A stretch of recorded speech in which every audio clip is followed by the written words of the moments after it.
माननीय उपसभापति महोदय, देश की आज़ादी का इतिहास ये बताया जाता है कि 1857 में पहली आज़ादी की लड़ाई लड़ी। ये एक अधूरा इतिहास था। पूरा इतिहास ये था, हंसाइए मत, पूरा इतिहास ये था उपसभापति महोदय कि 1784 में इस देश की आज़ादी के लिए पहला बलिदान हुआ था।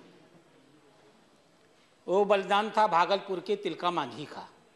आप जानते होंगे, मांझी उनकी जात नहीं थी। मांझी का अर्थ था उस समुदाय का नेता, प्रधान।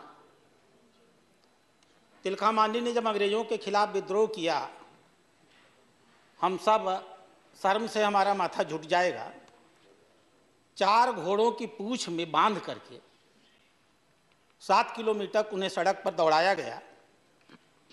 पूरा शरीर लहूलुहान हो गया और भागलपुर की कलेक्ट्री में ले जा करके उनको बरगद के पेड़ में फांसी दे दी गई। सुप्रसिद्ध उपन्यासकार महाश्वेता देवी ने उनके ऊपर एक किताब भी लिखी है। तिलका मांझी, नाम जरूर मांझी जोड़ा गया था, मूलतः उनका नाम था तिलका मुर्मू। संथाल समाज की थी और संथाल समाज के थे और मुर्गू उनका गोत्र था। इस देश की आज़ादी के लिए पहला बलिदान और पहला शहीद इस देश में कोई हुआ तो तिलका मुर्मू नाम का व्यक्ति हुआ। बात बिरसा मुंडा तक गई है, बात अल्लूरी सीतारामा राजू तक गई है। दूसरा सबसे बड़ा बलिदान हुआ, अध्यक्ष महोदय, प्रथम स्वतंत्रता आंदोलन के 1 साल पहले 1856 में। वो संथालों का विद्रोह था। आपका ही क्षेत्र था वो भी, उस समय तो सब एक होता था। 4 भाई थे। 4 भाइयों के नेतृत्व में 50,000 संथालों ने अंग्रेजों के खिलाफ आज़ादी की लड़ाई लड़ी थी। और उन चारों भाइयों का नाम था सिद्धो मुर्मू, कानो मुर्मू, भैरव मुर्मू और चांद मुर्मू। 2 मुर्मुओं की हत्या कर दी अंग्रेजों ने और 20,000 संथालों को मार डाला। शायद इतना बड़ा कांड जलियांवाला बाग भी कांड नहीं रहा होगा और शायद इतना बड़ा कांड मानगढ़ का भी कांड नहीं रहा होगा। 20,000 संथालों और 2 मुर्मू भाइयों की हत्या। आज से ये करीब 100-200 साल पहले की बात है उपसभापति महोदय। कितनी शर्मिंदगी का एहसास होता है जब देश की आज़ादी हुई तो आज़ादी का इतिहास लिखने वालों ने लिख दिया, दे दी हमें आज़ाद बिना खदक बिना ढाल। इतिहास के पन्नों से वो जिन्होंने देश की आज़ादी के लिए अपना बलिदान किया था, उनके इतिहास को मिटा दिया गया। आश्चर्य होता है। ऊपर जब वो बैठते होंगे और सोचते होंगे, वक्त जब गुलशन का था तो लहू हमने दिया, बाहर आई तो कह दिया तेरा काम नहीं। और इतने सालों के बाद, आज़ादी के 70 सालों के बाद, हम गर्व के साथ कह सकते हैं उपसभापति महोदय, आदिवासी समाज जो इस देश का तकरीबन 8.5% का हिस्सा है, करीबन 10.5 करोड़ आदिवासी इस देश में रहते हैं। आज़ादी के 70 सालों में देश भर में पहली बार किसी ने आदिवासी समाज को सम्मान देने का काम किया तो हमारे प्रधानमंत्री नरेंद्र मोदी जी ने किया। और कहां से उठाकर कहां पहुंचाया। एक सामान्य धरातल से उठा करके उन्होंने कहा कि मैंने आदिवासी समाज के लोगों को सामाजिक अधिकार दिया है, आदिवासी समाज के लोगों को आर्थिक अधिकार दिया है, आदिवासी समाज के लोगों को सांस्कृतिक अधिकार दिया है। लेकिन लोकतंत्र में जब तक राजनीतिक अधिकार नहीं दिया जाएगा, समाज स्वीकार नहीं करेगा। और उन्होंने श्रीमती द्रौपदी मुर्मू को भारत का प्रधानमंत्री, राष्ट्रपति बनाकर हम लोगों के बीच में प्रस्तुत कर दिया। यह बात मैं जानबूझ करके कह रहा था। हमारे मनोज झा जी अभी भाषण दे रहे तो कह रहे थे कितना अच्छा लगता जब राष्ट्रपति अपने मन का भाषण पढ़ते। मैं सुन रहा था, तमिलनाडु के लोगों को एक गवर्नर अपने मन की बात बोल देता है तो पूरा तमिलनाडु परेशान हो जाता है और आप चाहते हैं कि राष्ट्रपति बोल दे। पहले गवर्नर्स को बोलने देने का अधिकार दीजिए, फिर ये अधिकार ये नहीं। आरजेडी के तो एक कहने को हैं, आरजेडी के तो सिर्फ शरीर है इनका। हाँ, अध्यक्ष महोदय, उपसभापति महोदय, मैं चूंकि पेशे से डॉक्टर हूं, महामहिम राष्ट्रपति ने चिकित्सा के बारे में कुछ बहुत महत्वपूर्ण बातें की। उन्होंने चर्चा किया है इन्फेंट मोर्टेलिटी की, उन्होंने चर्चा किया है कोविड की, और उन्होंने चर्चा किया है आयुष्मान भारत की। इसलिए मैं अपने आप की सारी बहस को मैं सिर्फ स्वास्थ्य की बहस तक सीमित रखने का प्रयास करूंगा। मैं तुलना नहीं दूंगा, मैं ये भी नहीं कहूंगा कि इसके पहले कुछ नहीं हुआ, लेकिन एक सत्य है कि 2013-14 में स्वास्थ्य का बजट कुल मिलाकर के 33,700 करोड़ होता था, सिर्फ 33,700। हमारे माननीय प्रधानमंत्री ने 2022-23 में स्वास्थ्य विभाग का जो बजट प्रस्तुत किया उसमें 86,200 करोड़ रुपए की व्यवस्था। 2013-14 में इस देश में प्रति व्यक्ति स्वास्थ्य का खर्चा 1,042 रुपया होता था। मैं नहीं नकार रहा हूं कि इसके पहले खर्चा नहीं होता था, 1,42,000। 2022-23 में हमारे प्रधानमंत्री ने जो बजट प्रस्तुत किया, एक व्यक्ति के ऊपर 1,815 रुपए का खर्चा सो किया। इस देश में स्वास्थ्य बीमे को लेकर के जो खर्चा होता था 2013-14 में कुल 4,756 करोड़ रुपए होते थे। हमारे प्रधानमंत्री ने 2022-23 में जब बजट प्रस्तुत किया तो स्वास्थ्य बीमे को लेकर के उन्होंने 12,860 करोड़ रुपए की व्यवस्था किया। उनके प्रधानमंत्री के बनने के पहले इस देश में 387 मेडिकल कॉलेज थे। आज हम गर्व के साथ कह सकते हैं, माननीय मोदी जी की यह देन है, इस देश में 648 मेडिकल कॉलेज हैं। माननीय प्रधानमंत्री के प्रधानमंत्री बनने के पहले इस देश में एमबीबीएस की सीटें 55,348 सीटें थी। आज हम गर्व के साथ कह सकते हैं 8 साल के कार्यकाल के अंदर हमारे मोदी जी ने उन सीटों को बढ़ा करके 96,077 सीटें कर दिया। हमारे प्रधानमंत्री बनने के पहले इस देश में 6 एम्स हुआ करते थे, आज हम 24 एम्स पाने के अंतर में। इसका फल क्या हुआ? इसका फल हुआ कि मोदी जी के पहले जब माताएं गर्भवती होती थी तो 1 लाख में 137 महिलाओं की मृत्यु हो जाती थी। आज वो मृत्यु की संख्या घट करके 97 हो गई है।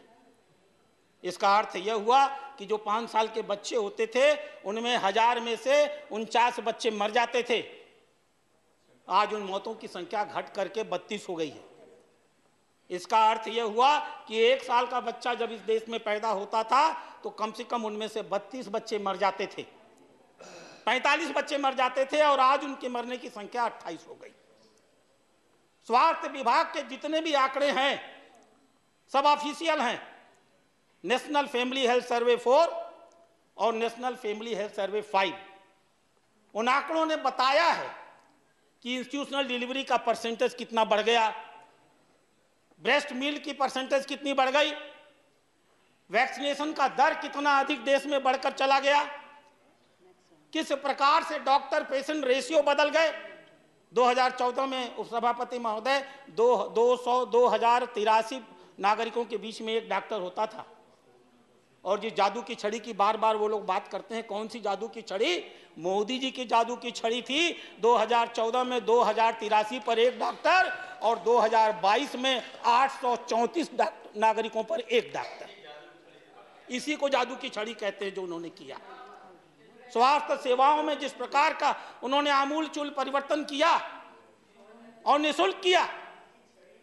हमारी माताएं और बहनें जब गर्भवती होकर के जाती थी तो हम आज गर्व के साथ कह सकते हैं उनमें से कम 54% महिलाएं ऐसी थीं जिनको निःशुल्क मेडिसिन मिलती थी, 53% महिलाएं ऐसी थीं जो जिनको निःशुल्क जांच हुआ करती थी, 66% महिलाओं को पूरा भोजन मिला करता था, और कम से कम 46% ऐसी महिलाएं थीं जो गर्भवती होने के बाद जिनको गाड़ियों में बैठा करके सुरक्षित घरों में भेजा जाता था। अध्यक्ष महोदय, चर्चा हो रही थी कोरोना की।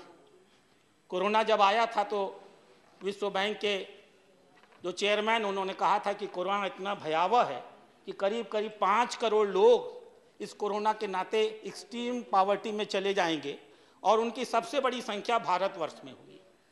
और अभी 4 दिन पहले मैं उन्हीं डेविड मालपास का बयान पढ़ रहा था। उन्होंने कहा कोरोना के मैनेजमेंट में भारत ने जो कुछ किया वो पूरी दुनिया के उदाहरण के रूप में सामने है। पूरी दुनिया भारत से चिकित्सा और कोरोना की व्यवस्था के बारे में सीख सकती है।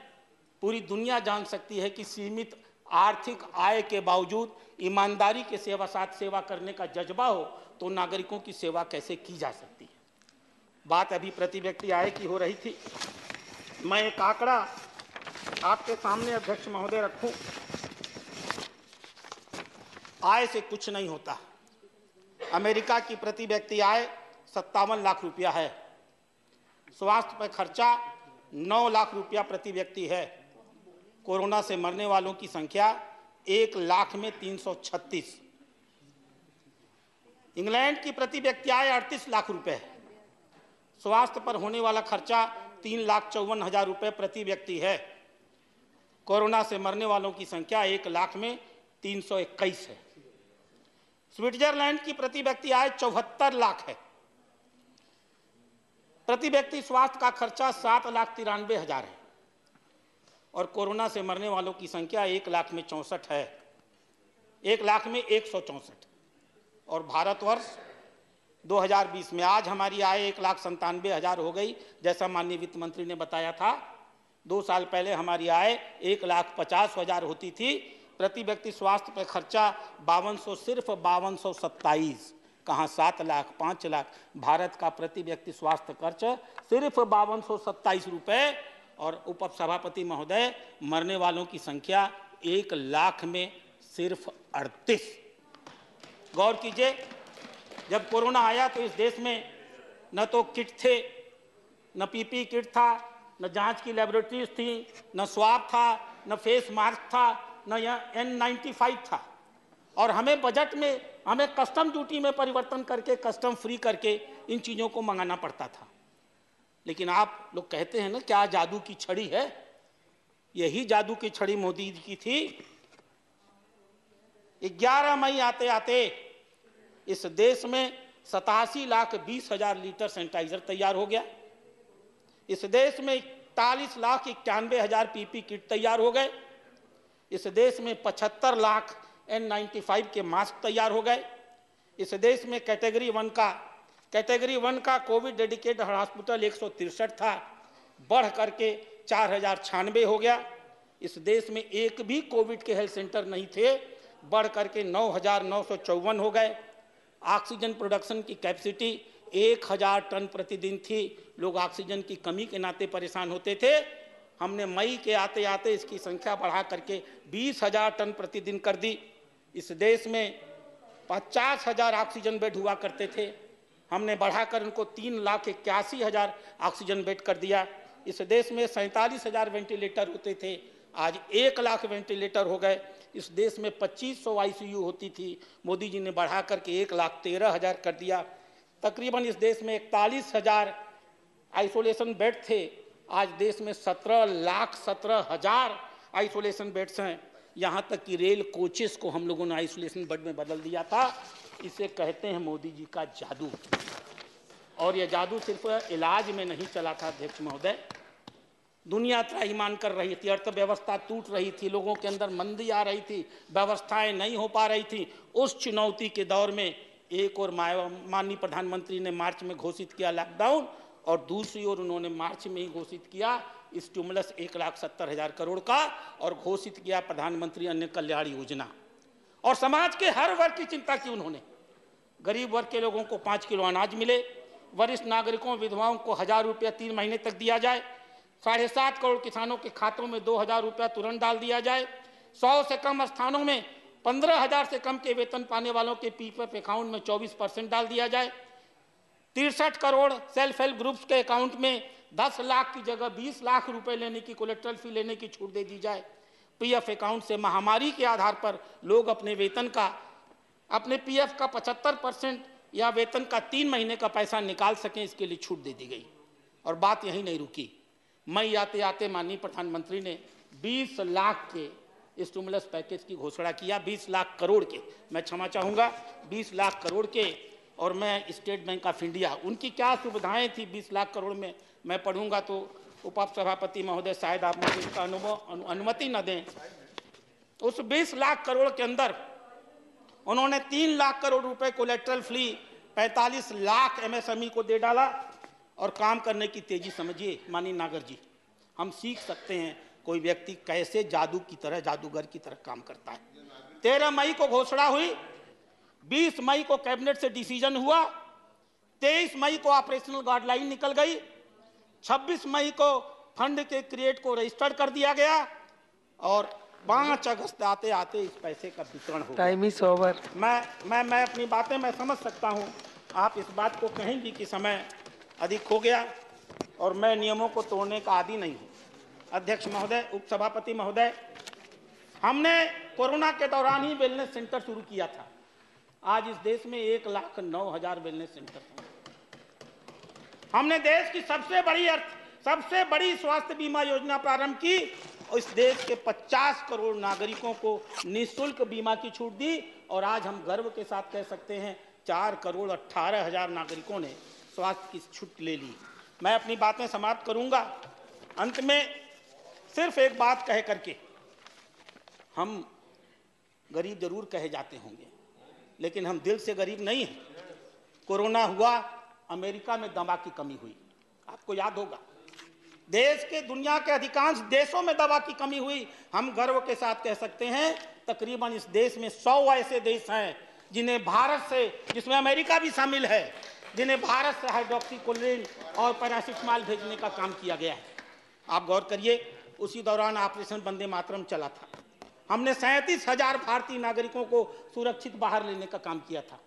उसी दौरान ऑपरेशन समुद्र सेतु चला था। हमने मालदीव से 1200 नागरिकों को लाने का काम किया था। हमने जहाज चलाकर देश के कोने कोने में हमने कुल 751 जहाज चलाए और देश के कोने कोने में कोई ऐसा क्षेत्र न हो जहां दवा के अभाव में हमारे नागरिक मर सके। हमने दवा पहुंचाने का काम किया था और हमने सिर्फ अपने नागरिकों की नहीं, हमने दुनिया के नागरिकों की चिंता की। मैं अपनी बातें खत्म कर रहा हूं। 52,000 विदेशी नागरिकों को, 80 देशों के विदेशी नागरिकों को हमने इस देश से उनके देश में सुरक्षित भेजने का काम किया था। यह काम अगर किसी ने मोदी ने किया, मैं अपनी बातें खत्म करूंगा। अध्यक्ष महोदय, उपसभापति महोदय, गीता में एक श्लोक है, आश्चर्यवत पश्यति कश्चिदेनम आश्चर्यवत वदति तथैव चान्यम आश्चर्यवच्चैनम अन्यः शृणोति श्रुत्वापेनम मातु वेदन कश्चन। आप इसका अर्थ समझेंगे। कुछ लोग आश्चर्य के साथ देखते हैं, कुछ लोग आश्चर्य के साथ बोलते हैं, कुछ लोग आश्चर्य के साथ बताते हैं, सुनते हैं।